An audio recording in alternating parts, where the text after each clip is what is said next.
When the supply ship reached the lighthouse, the light was completely out. The doors were unlocked, the beds were unmade, and a meal sat on the table cold and untouched. But the three men who should have been inside were completely gone. No screams were heard, no bodies were found, and the sea offered no explanation. It's midnight somewhere, and tonight I have a story for you.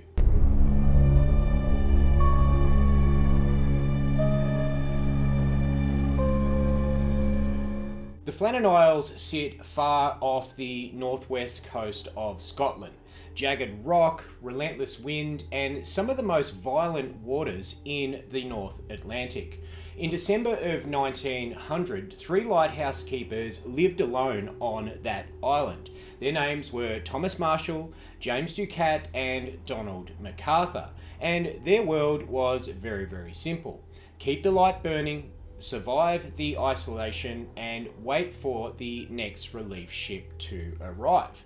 They had no way off the island on their own, they had no radio, and they had no help if something went wrong.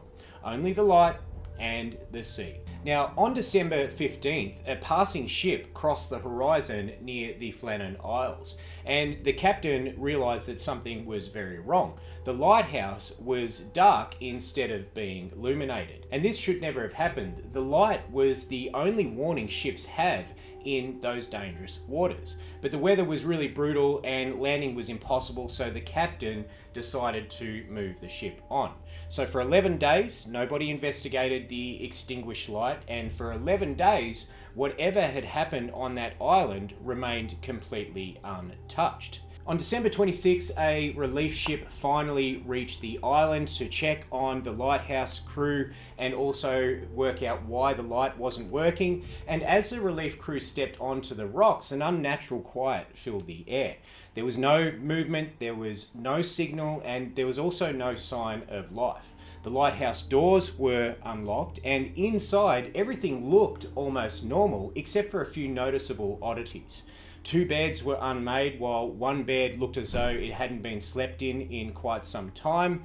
There was also a chair lying toppled over on the floor as if it had been in the way of one of the lighthouse keepers. And on the table, there was a meal that had been fully prepared and served but never eaten. And it looked like it had been served as if one of the keepers was actually late to dinner.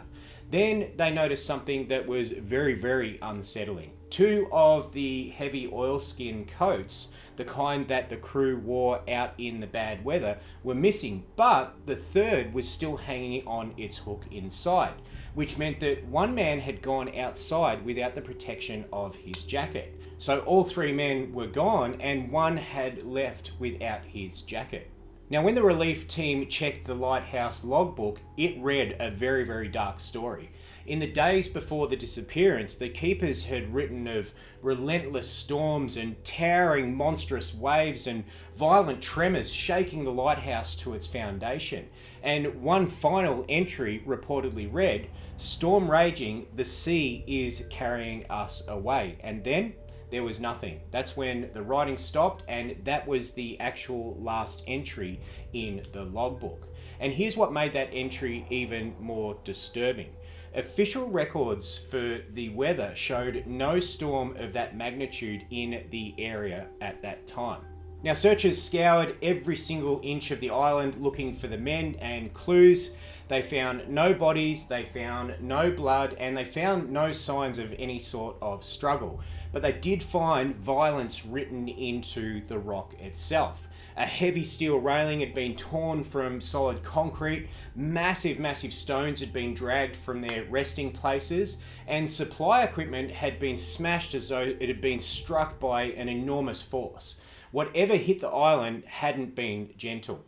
Authorities eventually issued a simple conclusion that the keepers were unfortunately swept into the sea by a massive rogue wave while attempting to secure equipment during a storm, and they put it down to a tragic accident and closed the case. But that explanation left way too much unanswered. Why would all three men abandon the safety of the lighthouse at the same time? And why was there only one coat left behind? Why was there a meal that was perfectly served left uneaten on the table? And why did the logbook describe a storm that official records say never ever existed? Some believe that one man went out to inspect the storm damage, and then the second followed to help, and then the third rushed out after them in desperation. Others believe that something far more sudden and violent occurred. Now, replacement keepers eventually took over the lighthouse, but they also too reported something very unsettling about the lighthouse and the island. They said that the island felt very, very empty even when it was full, and that the wind sometimes sounded like voices echoing along the cliffs. And no matter how long they stayed, the lighthouse never felt truly occupied again. Years later, the lighthouse became automated. Nobody lives there now. So, more than 100 years later, the fate of Thomas Marshall, James Ducat, and Donald MacArthur remains completely unknown. No remains were ever found, no final struggle was ever witnessed, only the darkened lighthouse, and a logbook that stopped writing. 3 men, a locked island, and an extinguished light, and a disappearance the sea has never returned. If you like dark stories told at midnight, make sure you subscribe. I release 3 new mysteries every single week. And until then, I'll see you at midnight.